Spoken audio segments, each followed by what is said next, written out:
We are on. Hello. I'm on a I'm on a rocking chair. I think that's what I'm on. What is this thing called? I was about to record this video in the backyard and all of a sudden everyone in the house decided to come sit in the backyard and then dinner's almost ready. So anyway, look, I'm just going to make today's super quick. The topic that I wanted to hit on is the value of post-burn blues because there's value in it. It's not just like, oh crap, this sucks and I got to get through it. There's really just really some amazing hidden wisdom in the post-burn blues. And I believe the reason for that is that it's the same thing. I know, when I'm on playa, the first couple of days that I'm out there, I just run and get all my energy out. I run around, I dance, I bicycle, and then what that does is it kind of puts me in this space where I can hear more clearly. I can sit down and I can legitimately be a lot more present because I've kind of worked out some of that energy like a toddler before dinner. And I think the value of the post-burn blues is a similar thing for me. When I come out of the burn, I have worked out all of the energy. I've done all the dancing. I've done all the connecting. And then there's a moment of silence where I can sit with some of the information and the lessons that came about. With particularly this post-burn blues, this one, I some of the blues that I was feeling. I don't want to call it sadness, by the way. It's different. Blues, there's a bitter sweetness to it. It's not just depression, this sucks.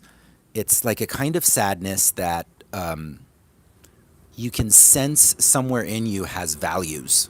Has value. Like blues music.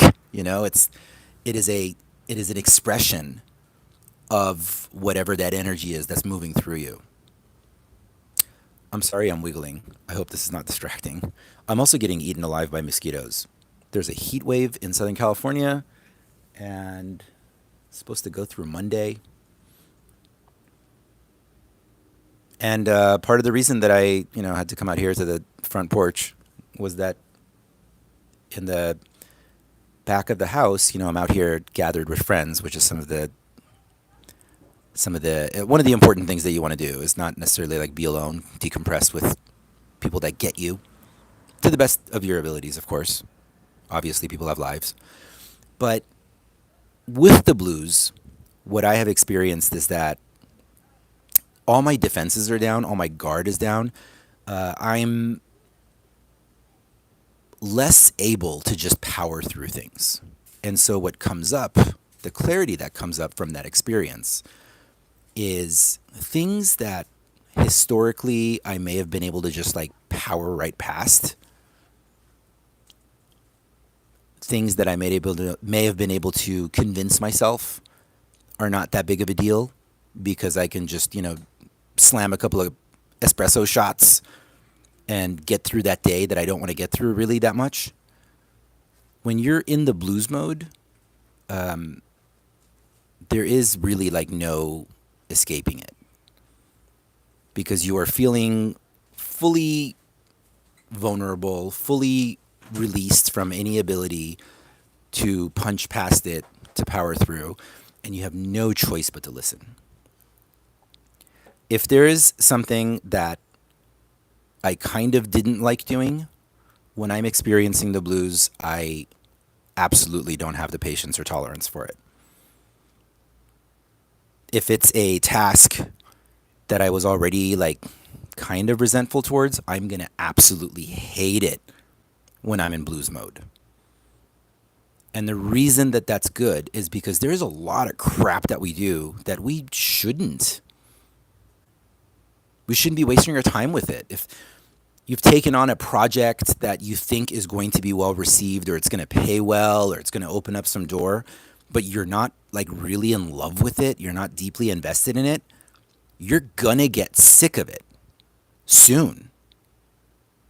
So the value of the blues The value of the blues is that you can see it now.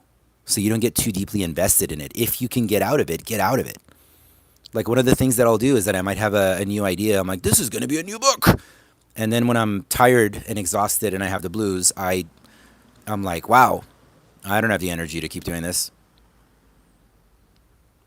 It's nice to make decisions from an optimistic and powerful place, but you want to plan for the hard days, because the hard days are the ones that you got to power through. We're at episode, 154 of Burner Podcast. And like an example of that is that did a bunch of episodes that I've done some episodes, not a bunch. I've done some episodes I'm not psyched about, and there's times that I just couldn't get through it. Couldn't get through getting another episode up. I had to take a couple months off. But I knew that eventually I could get to this number. Getting through just one or two episodes is like easy enough when you're excited. It's easy to like lose weight when you're excited about, the new exercise routine or whatever. I'm going to run 5 miles every day. It's easy to do that when you're psyched. But really the value of can you stick with it is can you do it when you're in the blues. And that's what the value of the blues is. I've already had multiple explosions of clarity about things that I know I don't want to do. I was planning on doing in 2025, and I'm like, nah, the hell with this. I'm not going to do it. If I don't feel like doing it in this mode, I'm not going to assume I'm always going to be, tip top. The blues help you, help me stop lying to myself about what I will and will not tolerate. It's the value of any psychedelic, experience, the value of a come down afterwards. That level of clarity. Hey, this looks really dramatic with the dark lighting and everything. I'm just saying that. I was in the back patio and it was like really beautiful lighting, but maybe this works. Maybe this works for exactly the kind of thing that I'm talking about. Anyway, love you all. We're all just walking each other home. Ciao.